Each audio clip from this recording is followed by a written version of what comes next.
So hi అండి. So many of the student ask about sir Russia గురించి అడుగుతున్నారండి. ఏంటంటే సార్ రష్యాలో వచ్చేసరికి రష్యన్ లాంగ్వేజ్ నేర్చుకోవాలంటే కదండి, అక్కడ బైలింగ్వెల్ ఉంటుందంట కదండి. ఫస్ట్ ఇయర్ వచ్చేసరికి రష్యన్ లాంగ్వేజ్ ఉంటుందంట, లేదంటే 3 years Russian language, 3 years English medium ఉంటుందంట కదా.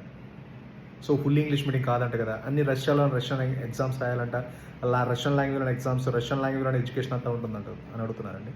సార్ ఇది 100% రాంగ్ అండి. ఇది వచ్చేసరికి ఏంటంటే లాస్ట్ 40 ఇయర్స్ బ్యాక్ ఉండేదండి. 40 ఇయర్స్ బ్యాక్. రైట్ నో వచ్చరికి లాస్ట్ ఒక 40 ఇయర్స్ తర్వాత నుంచి వచ్చరికి ఇప్పుడు మొత్తం 100% వచ్చరికి ఫుల్ ఇంగ్లీష్ మీడియం యూనివర్సిటీస్ ఉంటాయి. మన ఇష్టం. మీకు అక్కడ లోకల్ స్టూడెంట్స్ ఉంటారు కాబట్టి లోకల్కి సంబంధించి రష్యన్ లాంగ్వేజ్ నేర్చుకోవాలి. ఇంటర్నేషనల్ స్టూడెంట్స్ మొత్తం 100% ఫుల్ ఇంగ్లీష్ మీడియం. మీకు అడ్మిషన్ లెటర్లో క్లియర్గా ఇస్తారు, మీరు చదివిన ప్రోగ్రామ్ మొత్తం ఫుల్ ఇంగ్లీష్ మీడియమా, లేకపోతే బైలింగ్వెల్ అయితే రష్యన్ లాంగ్వేజ్ చదవాలని మీకు అడ్మిషన్ లెటర్ చూస్తే అర్థమైపోతుంది. సో కాబట్టి ఎవరు కూడా ఎలాంటి మీకు జస్ట్ ఏంటంటే వేరే యూనివర్సిటీస్, వేరే కంట్రీస్ చేసేవాళ్ళు ఏంటంటే అలా చెప్తారు, అది 100% రాంగ్ అండి.